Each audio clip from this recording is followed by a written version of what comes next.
Good morning प्यारे बच्चों। Good morning बच्चों। क्वेश्चन नंबर 5 ले रहे हैं एक्सरसाइज 1.3 से। देखिए क्या कह रहा है, बहुत सिंपल सवाल है, आपके जूनियर लेवल 6 स्टैंडर्ड का ही सवाल है। What can the maximum number of digits be in the repeating block of digits in the decimal expansion of 1/17। यानी इस 1 को 17 से डिवाइड करेंगे तो जो आपके कोशेंट मिलेंगे यानी डेसिमल फॉर्म में होंगे तो वो कितने अंकों के बाद रिपीट हो रहे हैं, यानी ब्लॉक कितने अंकों का डिजिट का बन रहा है ना, 2 डिजिट, 4 डिजिट, 10 डिजिट, 15 डिजिट, कितने डिजिट का फिर रिपीट होंगे वो, है ना। तो ये कैसा नंबर है, नॉन टर्मिनेटिंग रिपीटिंग नंबर है, ठीक है ना। तो अपने को डिवाइड करके देखना पड़ेगा बच्चों। Perform the division to check your answer. इन्होंने कहा कि आप भाग दो और चेक करो। तो देखिए हम ट्राई करते हैं to find the decimal expansion 1/17 का डेसिमल एक्सपांशन निकालने के लिए वी नीड ऑन डिवाइडिंग 1/17। तो देखिए बच्चों डिवाइड कर रहे हैं, तो देखिए 1 को डिवाइड नहीं कर सकते 17, तो एक जीरो लगाया तो यहाँ दशमलव लगेगा, तो 0 पॉइंट लगा देते हैं। फिर भी भाग नहीं जा रहा है तो एक जीरो और आएगा और ये 100 हो जाएगा, ठीक है ना। अब 17 का 5 जा कितना होता है, 17 पंजे 85। देखिए हमें पूरे पिछले हमारे ज़माने में हिंदी में ही हमको पढ़ाते थे, इसलिए 17 पंजे 85 बोलेंगे, ठीक है। अब 85 माइनस किया तो आपका यहाँ से 15 बच गया। अब आप दशमलव लगाने के बाद एक जीरो अपनी मर्जी से ले सकते, कैरी कर सकते हैं, लेकिन सेकंड जीरो लेना है तो फिर आपको जीरो यहाँ लगाना पड़ता है, ठीक है। तो 150 हो गया। 150 यानी कितनी बार जा रहा है, 17 8 ही कितना होता है 136, ठीक है ना। तो 8 बार गया तो 136 यानी 136 लिख दिया। तो इसको माइनस किया तो है ना कितना बच जाएगा आपका 14 बच जाएगा, 14। फिर एक जीरो तो अपने से आ जाएगा, तो 140 है यानी फिर 136 बार है, 8 बार चला जाएगा, तो 136 माइनस कर दिया बच्चों, कितना बच रहा है 4, एक जीरो अपने से ले लो, ठीक है। 40 है ना, 17 दूना 34, 2 बार जा रहा है ना। आपको तब तक देना है जब तक ये 1 नहीं आ जाए, है ना। हमारा 1 था ना यहाँ पर, तो देखिए बच्चों यहाँ से 34 माइनस करेंगे तो कितना बचेगा 6, तो एक जीरो तो कैरी हो सकता है, तो 60 हो गया। तो 3 टाइम्स जाएगा, 17 तिया 51, है ना 51, तो कितना बचा 9, एक जीरो कैरी कर लिया। फिर 17 का पहाड़ा बोला हमने, है ना, तो 17 पंजे 85, फिर कितना बचा 5, है ना, एक जीरो लगाया, ठीक है ना। 17 दूना 34, 17 तिया 51 होता है, 2 बार ही जाएगा, 17 दूना 34, ठीक है, समझ में आ रहा है। कितना बच जाएगा 16 बच जाएगा, ठीक। तो 16 बच रहा था, फिर 16 में एक जीरो कैरी कर सकते हैं ऊपर से, है ना। अब भाग दिया तो कितना 17 का यानी 17 नम होता है 153, यानी 9 बार जाएगा बच्चों, 17 नम यानी 153। तो यहाँ बच रहा है 7 और ऊपर से उतारा 0, तो 70 में भाग देना, तो 17 का 4 भाग देते तो 68 आता है, 17 34 17 53 17 चौक 68, तो यहाँ 2 बचा, 0 हो गया बच्चों, है ना। तो 17 एकम 17 यानी 1 लिखेंगे यहाँ, कितना बच रहा है 3 बच रहा है, एक जीरो अपने से आ जाएगा। फिर 17 एकम 17 एक ही बार जाएगा बच्चों, तो कितना बचेगा यहाँ पर 13 बचेगा बच्चों, यानी एक जीरो हमने कैरी कर लिया। तो 130 में यानी कितनी बार जाएगा, यानी 7 बार जा रहा मेरे हिसाब से, है ना। 17 नाम 119, तो यहाँ 9 लिख देंगे, हाँ यहाँ 9 लिख दिया बच्चों, और यहाँ 119 गए तो कितना बचेगा 11, एक जीरो फिर कैरी किया, है ना। तो 17 छंग 102 होता है, तो यहाँ 6 लिख देंगे और यहाँ 102 लिख देंगे। कितना बचेगा बच्चों? 8 बचेगा। 80 हो गया, 1 0 आ गया, है ना। तो 17 का बराबर 17 चौक 68 होता है। 68 तो कितना बच रहा है? 12, है ना। 17 चौक 68, 1 0 लगाया बच्चों, है ना। अब यहाँ 17 120 लाना, तो 17 7 119 होता है बच्चों।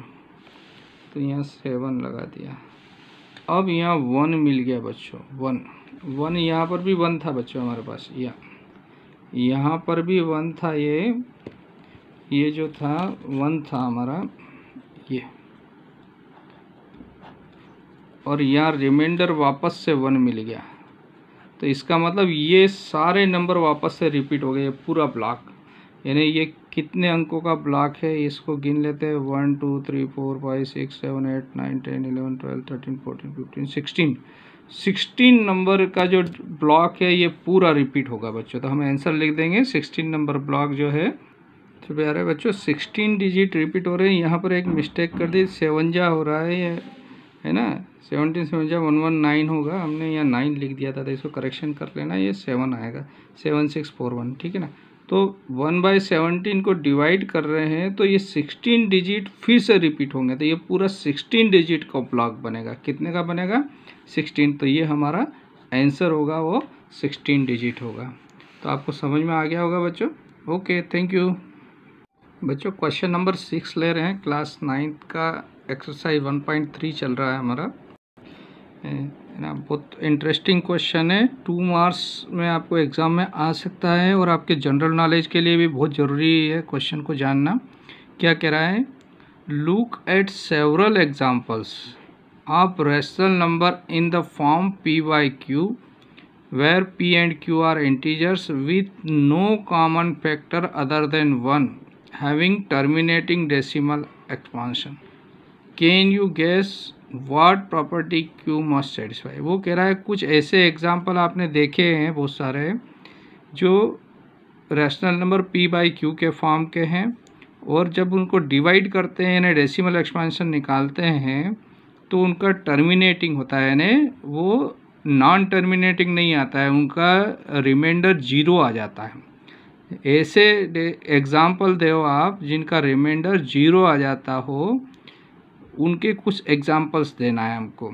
और एक और कहा है कि उनमें कॉमन फैक्टर 1 हो, यानी वो दोनों नंबर को प्राइम हो, है ना। यानी कैंसिल करने के बाद सिंपलेस्ट फॉर्म में हो, यानी वो सबसे छोटे फॉर्म में हो। तो जैसे मैंने यहाँ पर कुछ एग्जाम्पल लिखे हैं बच्चों। Some examples are as follow, है ना। ये कैसे नंबर है? सब टर्मिनेटिंग होंगे। क्यों होंगे? आप देखिए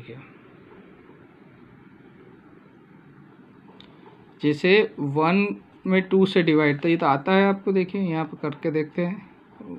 2 से डिवाइड करेंगे, भाग नहीं जाएगा, तो यहाँ दशमलव लग जाएगा। 1 0 लगाया, 5 बार गया, है ना। तो ये रिमाइंडर 0 आ गया।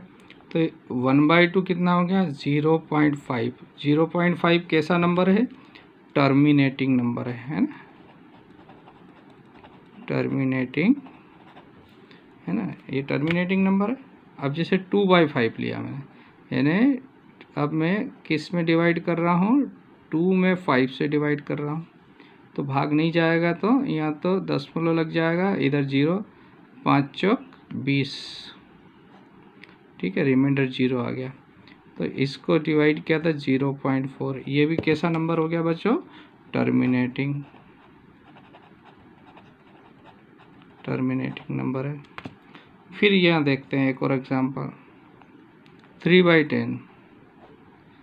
3 में 10 से भाग नहीं जाएगा, तो यहाँ दशमलव लगेगा, 1 0 लगा देंगे, है ना। 10 या 30, यानी कितना आ गया? 0.3। ये भी कैसा नंबर है बच्चों? ये भी टर्मिनेटिंग।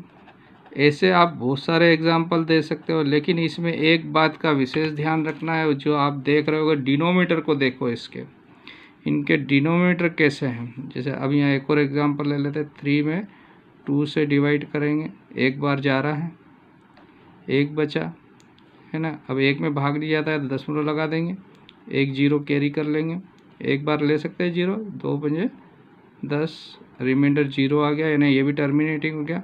1.5 ये भी टर्मिनेटिंग नंबर है बच्चों, है ना, ये भी टर्मिनेटिंग। तो ये एग्जांपल हमने दिए टर्मिनेटिंग नंबर। टर्मिनेटिंग नंबर में ये जो डिनोमिनेटर है ये तो या तो 2 है या 5 है, या 2 और 5 दोनों हो सकता है। 10 के पे फैक्टर करेंगे तो 2 × 5 या 2। अगर मैं इसका उल्टा कर देता हूँ, फॉर एग्जांपल देखिए, अगर मैंने इसको ऐसा लिख दिया बच्चों, यहाँ से ये लिख दिया 2/3, क्या लिख दिया मैंने 2/3, यानी मैं किसको डिवाइड कर रहा हूँ, 2 को 3 से डिवाइड कर रहा हूँ। तो देखिए भाग देंगे तो क्या जाएगा, भाग नहीं जा रहा, उसका 10/20 हो गया, है ना। 3 × 18,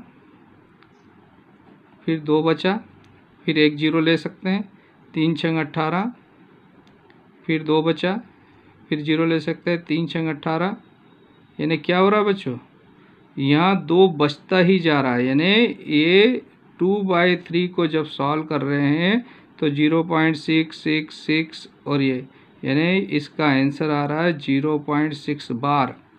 यानी तो नीचे अगर 2 और 5 के अलावा कोई सा भी नंबर आ जाएगा, 3 आ जाए, आपका 7 आ जाए, 11 आ जाए, 19 आ, कोई सा दूसरा प्राइम नंबर आ जाए 2 और 5 को छोड़ के, तो वो नॉन टर्मिनेटिंग होंगे। और टर्मिनेटिंग कब होंगे, सिर्फ 2 हो या 5 हो तभी टर्मिनेटिंग नंबर होंगे। तो हम लास्ट में आंसर क्या लिख देंगे बच्चों, the decimal expansion will terminating when denominator of rational number are in the form 2। अच्छा, ये 2 कितनी भी बार हो सकता है, 5 कितनी बार, 2 की पावर m और 5 की पावर n का मतलब होता है 2 और 5 एक एक बार भी हो सकता है, 2 2 बार हो सकता है, 5 एक बार हो सकता है, 5 3 बार हो सकता है, 2 एक बार हो सकता है, या 5 ही हो सकता है, या 2 ही हो सकता है। इसका मतलब ये हुआ, है ना, where m n are integers. 0 कर देंगे तो ये 1 हो जाएगा, तो 5 की पावर कुछ बच जाएगी, इसको 2 ले सकते हैं, 1 ले सकते हैं। तो ये एक जनरल फॉर्म हो गया, है ना। तो डिनोमिनेटर किस फॉर्म में होना चाहिए, 2 × 5 के फॉर्म में है, तभी टर्मिनेटिंग होगा, अदरवाइज टर्मिनेटिंग नंबर नहीं होगा बच्चों। तो आपको समझ में आ गया होगा ये क्वेश्चन। Okay, thank you. मेरे बच्चों क्वेश्चन नंबर 7 ले रहे हैं। ये 1 मार्क्स या 2 मार्क्स में आपको एक आ सकता है, एक क्वेश्चन आता ही है इसका, अच्छे से समझ लीजिएगा। Write 3 numbers whose decimal expansions are non terminating non recurring. देखिए बच्चों, पहली बात तो ये non terminating non recurring number होता क्या है, तो हम जानते हैं आपके कोई भी डेसिमल एक्सपांशन आपके 2 प्रकार के होते हैं, एक तो टर्मिनेटिंग होता है, दूसरा नॉन टर्मिनेटिंग। नॉन टर्मिनेटिंग भी 2 प्रकार के होते हैं, एक रिपीटिंग और एक होता है नॉन रिपीटिंग। तो नॉन रिपीटिंग नंबर्स जो होते हैं वो इरेशनल नंबर होते हैं। तो आपको इरेशनल नंबर के एग्जाम्पल्स देना है। तो इरेशनल नंबर बनाना मैं आपको सिखा देता हूँ, बहुत सिंपल है ना। According to question 3 non terminating and non recurring numbers as follow. तो आप पहले तो 0 लगा सकते हो या 1 या कुछ भी लिख भी सकते हो, और डेसिमल ज़रूर लगाना है।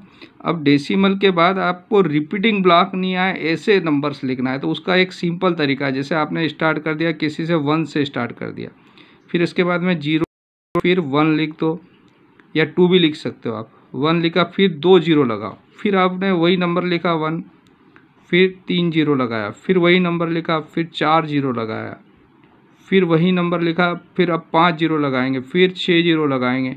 तो इस प्रकार से जो इनके ऊपर बाहर नहीं लगा सकते, क्योंकि हर बार 0 बढ़ता जा रहा है, इन्हें रिपीट नहीं हो सकते। तो ये एक नंबर हुआ। दूसरा और तरीका सिखाता हूँ मैं, जैसे आपकी इच्छा हुई तो आपने ऐसा लिख लिया, 3 पॉइंट भी लिख सकते हो। 3 पॉइंट, अब मैंने लिख लिया 2 0 2 लिख सकता हूँ, या 5 भी लिख सकता हूँ मैं, 0 5 0 0 5 लिख सकता हूँ, फिर 0 0 5, फिर 0 0 5, है ना। तो यहाँ पर सिर्फ 0 का ध्यान रखना है, आप 0 बढ़ाते रहिए तो ये रिपीट नहीं होगा। तो ये सेकंड एग्जांपल हो गया। अब थर्ड आप खुद बना सकते हो। अब जैसे मैंने कुछ लिख लिया, 0.7 लिख लिया, है ना, 7 1 0, फिर 7 के बाद आप नंबर भी चेंज कर सकता हूँ मैं, 7 2 ले सकता हूँ, फिर 2 0, फिर 7 3, फिर ये 3 0, फिर आप 7 4 ले लीजिए, है ना, और आप 7 4 भी कंटिन्यू कर सकते हो, ये 4 0, है ना। तो ये 3 एग्जाम्पल, तो ये सिंपल एग्जाम्पल है। अब इसके अलावा मैं आपको और बता देता हूँ, आप चाहें तो और इरेशनल नंबर के एग्जाम्पल आप √2 दे सकते हो, √3 दे सकते हो, पाई दे सकते हो, है ना। जितने भी जिनके स्क्वायर रूट नहीं निकलते वो सब नंबर क्या रहते हैं, जो परफेक्ट स्क्वायर नहीं हो अंदर वाली संख्याएं, वो सब इरेशनल नंबर आते हैं। तो ये भी इनके डेसिमल एक्सपांशन जब सॉल्व करते हैं ना बच्चों, तो इनके डेसिमल एक्सपांशन भी non terminating and non repeating होते हैं। तो आपका आंसर यही हुआ। तो समझ में आ गया होगा बच्चों। Okay, thank you.